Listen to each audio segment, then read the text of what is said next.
Bonjour, on se retrouve aujourd'hui pour parler de l'un des pistolets mitrailleurs les plus célèbres de la Deuxième Guerre mondiale, le Thompson MA-11. Et on va aussi parler un peu de son prédécesseur qui est ici tout à l'heure. Avant de commencer, je tiens à remercier le CSA Tir du 3e régiment du génie qui me permet de vous présenter ces armes, ainsi que les gens qui me soutiennent grâce au Tipeee et sans lesquels il me serait bien plus difficile de faire ces vidéos. D'ailleurs, si vous pouvez les rejoindre, n'hésitez pas, le lien est dans la description. Le pistolet mitrailleur Thompson fait sans doute partie des armes les plus emblématiques de la dernière guerre mondiale, et cette version, le M1A1, est en quelque sorte la dernière version d'un pistolet mitrailleur conçu au début du XXe siècle. On ne peut pas parler du Thompson M1A1 sans parler de ses prédécesseurs. Et son histoire commence avec l'ingénieur américain John Thompson, qui cherchait à développer une nouvelle arme automatique pour remplacer les Springfield 1903 dans des situations de combat rapprochés. Et en 1916, il va créer l'entreprise Autorodance pour fabriquer son balai de tranchée. Finalement, son arme ne sera pas prête pour la fin de la Première Guerre mondiale, et les premiers mitrailleurs qui vont sortir sont les modèles 1921, qui sont un peu l'icône des armes de gangsters, bien qu'ils aient été adoptés également par les forces de l'ordre. Les militaires vont également s'intéresser à ces armes, et en 1926, le corps des marines va commander des Thompson 1921 pour des essais. Les résultats sont bons, mais on va demander une réduction de la cadence de tir, et l'arme sera adoptée en tant que modèle 1928. Le reste de l'armée américaine va également voir le potentiel de ces pistolets mitrailleurs, et également l'adopter sous le nom de M1928A1, qui est ce pistolet mitrailleur ici. Et ces armes sont assez proches des premiers pistolets mitrailleurs Thompson, et ils restent compatibles avec les chargeurs boîte évidemment, mais également avec les chargeurs circulaires de 50 ou 100 cartouches, grâce à cette encoche au niveau du puits du chargeur. Ces pistolets mitrailleurs Thompson sont de bonnes armes, mais ils ont un gros défaut, c'est qu'ils sont très chers à produire. Et à la fin de l'année 1941, l'armée américaine va demander à ce que l'arme soit simplifiée pour faire baisser les coûts et augmenter la cadence de production. En mars 1942, les ingénieurs de l'entreprise Savage, qui était une des entreprises impliquées dans la fabrication de ces pistolets mitrailleurs, vont présenter une version simplifiée du Thompson. Les ingénieurs vont grandement simplifier la culasse et son mécanisme, qui fonctionnait par retardement de l'ouverture grâce à une pièce en laiton, et sur les nouvelles Thompson, le mécanisme est désormais une culasse non calée plus standard.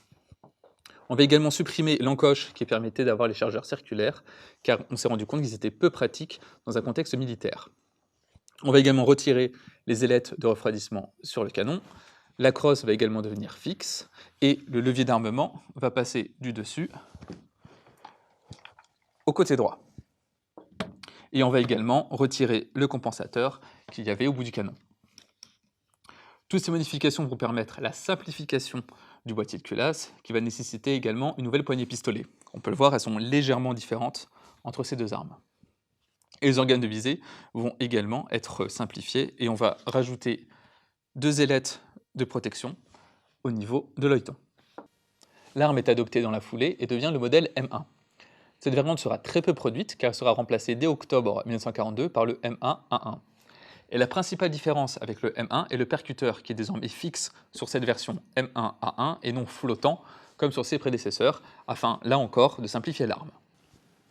Le M1A1 va être produit en masse pendant la guerre et son coût de production était d'environ 45 $ de l'époque, ce qui était encore trop cher pour l'armée américaine, et c'est ce qui va engendrer le développement du pistolet mitrailleur M3, qui est assez célèbre et qui sera sûrement l'objet d'une prochaine vidéo. Mais maintenant qu'on a brossé un peu l'histoire de ces pistolets mitrailleurs, on va les regarder de plus près. Cette version M1A1 du Thompson est assez lourde car elle pèse quand même 4,5 kg non chargé, et elle mesure 81 cm de long, et son canon est d'environ 27 cm. La cadence de tir en mode automatique était d'environ 700 coups par minute, et le chargeur standard est ce chargeur de 30 cartouches qui a été développé à partir de la version M1. Donc ce chargeur peut contenir jusqu'à 30 cartouches de 45 ACP, ou 11,43 par 23 mm. On peut voir au bout du canon notre guidon qui est assez épais et très rudimentaire, ainsi qu'un œilleton qui n'est pas du tout réglable, avec un petit créneau au-dessus pour le tir rapproché, et le tout protégé par 2 oreilles de part et d'autre.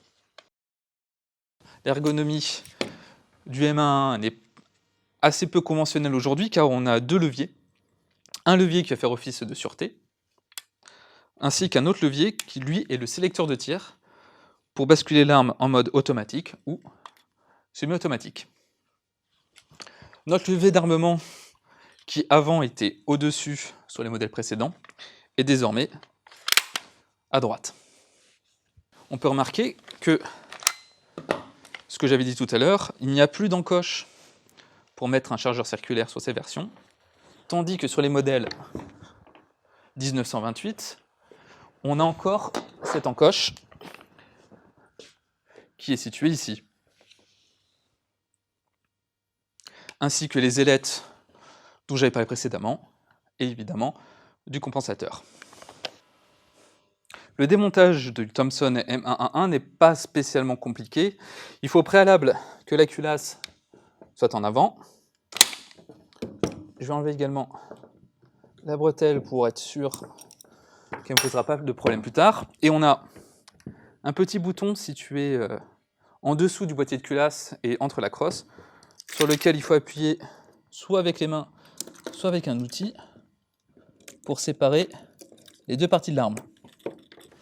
Ensuite, on maintient la détente enfoncée et on peut séparer ces 2 parties.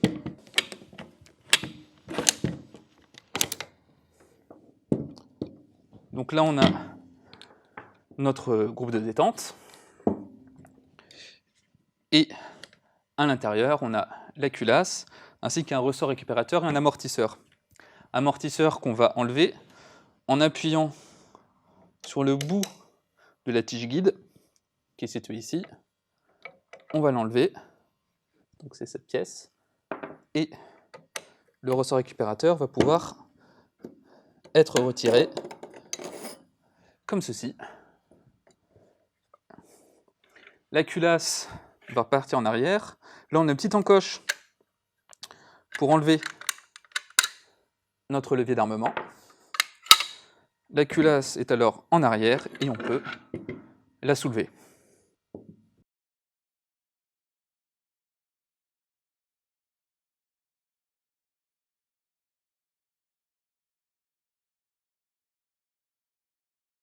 On peut voir que l'arme est assez simple et qu'elle utilise une culasse non calée. Donc sur cette variante, le percuteur est censé être fixe et l'appui sur la queue de détente va simplement relâcher cette culasse qui va partir en avant, chambrer une cartouche et la percuter dans la foulée. Et ça va être l'inertie qui va retarder l'ouverture et ensuite la culasse va repartir en arrière naturellement. Et en fin de course, le ressort récupérateur va pousser la culasse de nouveau en avant et recommencer ce cycle si l'arme est en mode automatique et qu'il reste des munitions dans le chargeur.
C'est pour faire des tirs de réglage à 5 mètres. Je vais regarder avec la lunette que je vais refaire dans le sens. Le problème, c'est que tu fais le tir de attaque.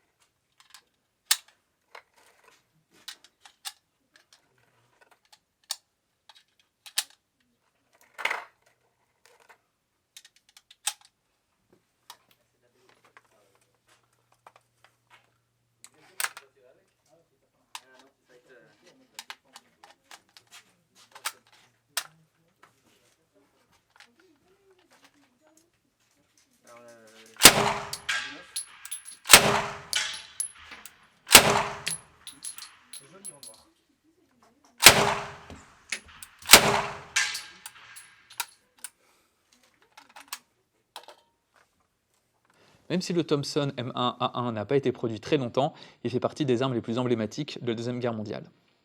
D'ailleurs, il va servir bien plus longtemps, car de nombreux M1A1 seront utilisés en France, et également lors de la guerre de Corée, et au Vietnam, où ils seront majoritairement donnés aux forces sud-vietnamiennes. Et on estime qu'environ 1,5 million de Thompson ont été fabriqués pendant la Deuxième Guerre mondiale, toutes variantes confondues. En tout cas, j'espère que cette vidéo vous aura plu. On se dit à bientôt pour une prochaine vidéo. D'ici là, n'hésitez pas à vous abonner à la chaîne, et également, si vous le pouvez, à soutenir mon travail grâce au Tipeee dans la description. Sur ce, on se dit à bientôt pour une prochaine vidéo.